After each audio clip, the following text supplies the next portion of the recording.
గతంలో ఇదే కరుణాకర్ రెడ్డి గారు ఈయనకి హిందూ మతం మీద కానీ వెంకటేశ్వర స్వామి మీద కానీ ఎటువంటి భక్తి లేనటువంటి వ్యక్తి. అక్కడున్నది నల్లరాయి, నేను పెకిలిస్తాను, చెప్పుతో కొడతానని చెప్పి మాట్లాడినటువంటి ఒక దుర్మార్గుడు ఈరోజు హిందూ ధర్మం మీద దాడి చేస్తూ ఉన్నాడు. వెంకటేశ్వర స్వామి మీద నాకు నమ్మకం లేదు, అక్కడున్నది నల్లరాయి అని మాట్లాడినటువంటి వ్యక్తి ఈరోజు టీటీడీ ప్రతిష్ట గురించి మాట్లాడుతూ ఉన్నాడు. అతని కొడుకు, అతను చేయనటువంటి దుర్మార్గాలు లేవు. వందల కోట్ల రూపాయల కాంట్రాక్టర్లను ఇష్టానుసారం ఇచ్చేసి కమిషన్లు తీసుకున్నటువంటి వ్యక్తి. ఇష్టానుసారం ఇతర దేశాల్లో ఉన్నటువంటి ఎన్ఆర్ఐలకు కావచ్చు, లేదా నార్త్ సంబంధించిన వాళ్ళకి అత్యధికంగా సేవలు అమ్ముకున్నటువంటి వ్యక్తి.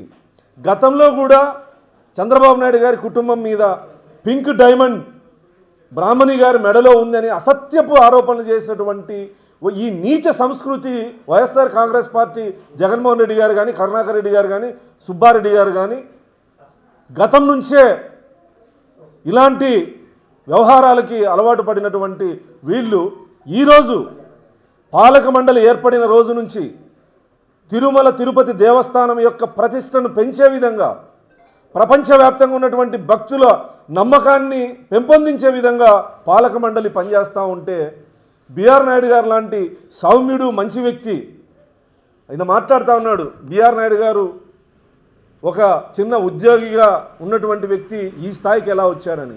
మరి తిరుపతిలో జిరాక్స్ సెంటర్ పెట్టుకున్న నీకు వేల కోట్ల ఆస్తులు ఎక్కడి నుంచి వచ్చినాయి? తిరుపతిలో జిరాక్స్ సెంటర్ నడిపినటువంటి పరిస్థితి, చరిత్ర నీకు గుర్తులేదా?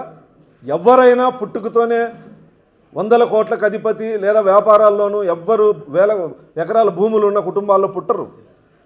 వాళ్ళు ఎదిగేటువంటి క్రమంలో వాళ్ళు ఏ రకంగా కష్టపడి ఉన్నత స్థాయికి వస్తారో ఎంతోమంది ఉదాహరణలు ఉన్నాయి. వాళ్ళలో బిఆర్ నాయుడు గారు ఒకరు.